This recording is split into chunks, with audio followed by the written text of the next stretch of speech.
Hai, halo insan Mudia Wacana. Berjumpa lagi bersama saya Bu Eva dalam pelajaran matematika. Kali ini topik kita adalah menyelesaikan masalah terkait persamaan linear satu variabel dan ketidaksamaan linear satu variabel. Nah, tujuan dari kita belajar hari ini tentunya nanti kita akan bisa menyelesaikan beberapa masalah yang terkait PLSP dan PTLSP. Yuk, siapkan alat-alat untuk belajar.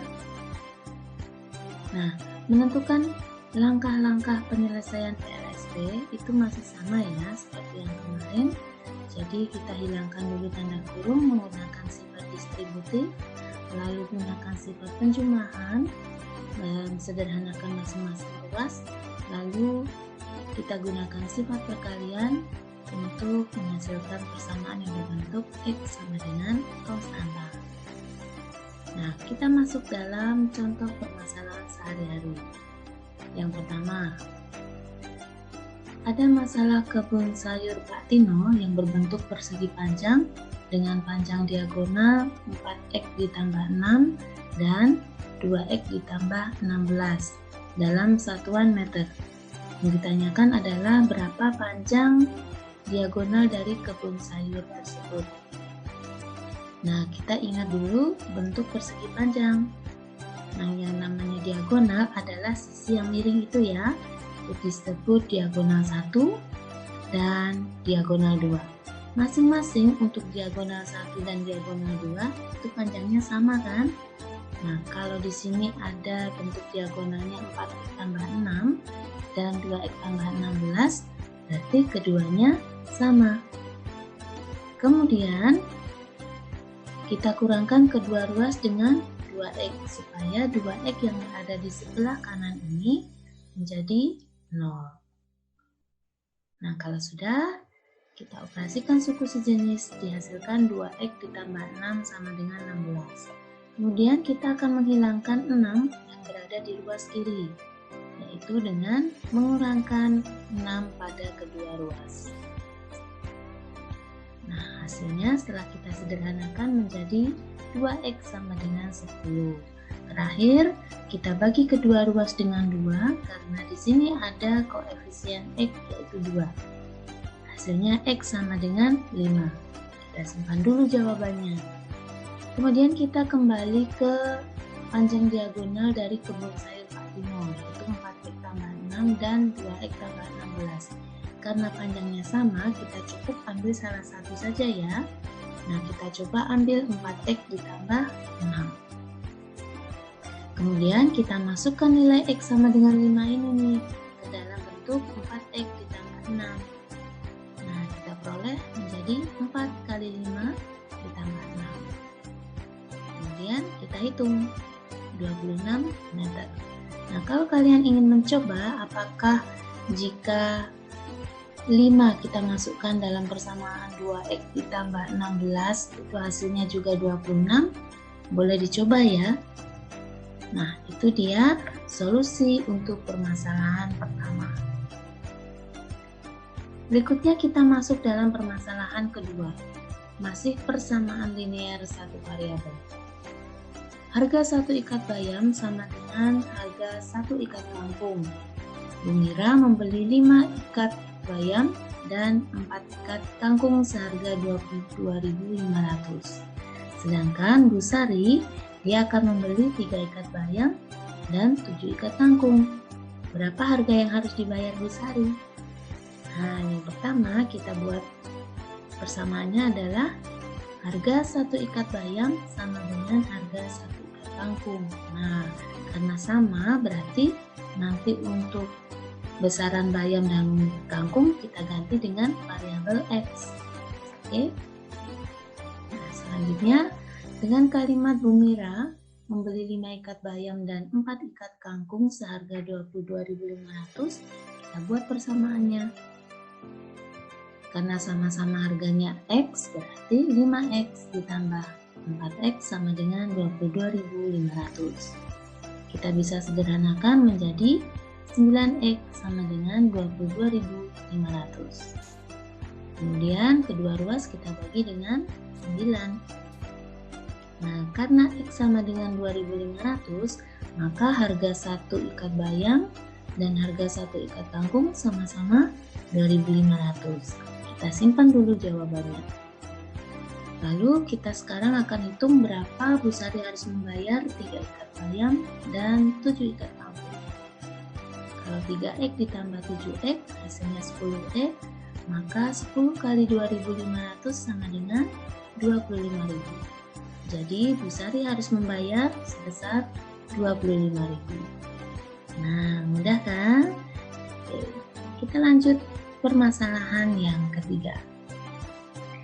Masih persamaan linear satu variabel juga. Di sini Nana membeli 20 permen. Ketika sampai di rumah, Nana membagi permen tersebut kepada 3 orang adiknya sama banyak, sehingga hanya tersisa 11 permen saja. Berapa permen yang diterima masing-masing adiknya? Nah, kita buat dulu persamaannya. Kalau seorang adik Nana kita misalkan X, maka 3 orang adik menjadi 3X. Kenapa sama-sama X? Karena di sini setiap orang adiknya memperoleh banyak yang sama. Nah, berarti kita bisa buat persamaan menjadi 20 dikurangi 3X sama dengan 11. Nah, di sini harus kita kurangi 20 supaya 20 yang berada di luar kiri habis atau hilang. Kita sederhanakan menjadi min 3X sama dengan min 9. Lalu kedua ruas kita bagi dengan min 3. Dihasilkan X sama dengan 3. Karena tadi seorang adik Nana kita misalkan X, maka masing-masing adiknya akan memperoleh 3 permen. Nah, cukup mudah kan untuk permasalahan sehari-hari. Permasalahan keempat. Nah, di sini kalau kalian sepintas cermati ada kata panjang minimum. Berarti kita sudah menggunakan teori pertidaksamaan linear satu variabel. Yuk kita cermati masalahnya. Suatu segitiga sama kaki memiliki panjang kaki sama dengan 2 kali panjang sisi yang lain. Karena di sini ada 2 kaki yang sama, maka panjang kakinya sama, sisi yang lain adalah sisi alasnya. Misalkan sisi alas itu X, maka kalau di sini 2 kali panjang sisi yang lain, sisi kakinya masing-masing adalah 2X. Kita ingat bahwa keliling segitiga itu adalah jumlah semua sisinya. Jadi X ditambah 2X ditambah 2X. Nah, agar keliling segitiga tersebut lebih dari 55 cm, berapakah panjang minimum masing-masing sisi segitiga tersebut? Nah, yuk kita hitung. Jadi keliling segitiga sama dengan X ditambah 2X ditambah 2X. Kalau kita hitung menjadi 5X ya.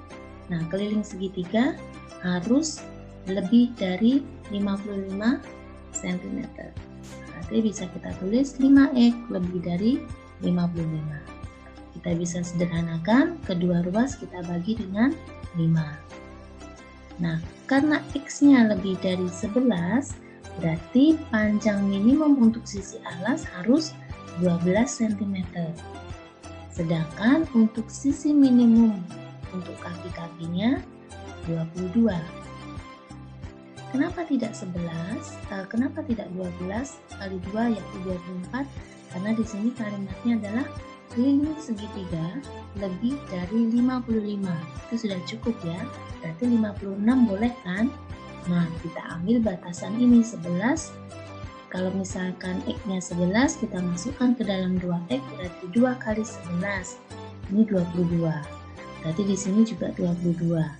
Kalau sisi alasnya 12, maka kalau kita jumlahkan semuanya, 11, 22, ditambah 22, ditambah 12, hasilnya sudah 56. Maka itu sudah panjang minimum. Oke. Nah, kenapa disebut panjang kaki segitiga minimum 22 saja sudah cukup, tidak harus 24. Karena kelilingnya sudah lebih dari 55. Nah, seperti itu contoh untuk pertidaksamaan linear satu variabel. Permasalahan yang kelima, Di sini juga pertidaksamaan linier satu variabel. Umur Lisa dan Adel masing-masing 5X dikurangi 2 dan 2X ditambah 4. Jika umur Lisa lebih dari umur Adel, nah di sini ada kata lebih dari, maka menggunakan pertidaksamaan lebih dari. Maka tentukanlah batas nilai X. Nah, kita masukkan umur Lisa 5X dikurangi 2, umur Adel 2X ditambah 4. Kedua ruas kita tambah dengan 2 supaya 2 di sini menjadi 0. Kita sederhanakan. Kemudian kedua ruas kita kurangkan dengan 2X supaya 2X yang berada di ruas kanan habis. Kita sederhanakan. Nah, setelah itu kedua ruas kita bagi dengan 3. Jadi batasannya untuk nilai X adalah X lebih dari 2. Nah, sekarang waktunya kalian untuk mencoba menentukan penyelesaian dari masalah sehari-hari berikut ini. Ada 2 permasalahan yang harus kalian coba selesaikan secara mandiri. Selesai mencoba, silahkan kalian mengerjakan LK yang ada pada link penilaian kali 4. Perhatikan judul LK-nya adalah menyelesaikan PLSP dan PTLSP. Tetap semangat ya teman-teman. Terima kasih sudah menyimak materi hari ini. Semoga bisa membantu kalian memahami bagaimana cara menyelesaikan masalah sehari-hari menggunakan PLSP dan PTLSP. Sampai jumpa. Salam.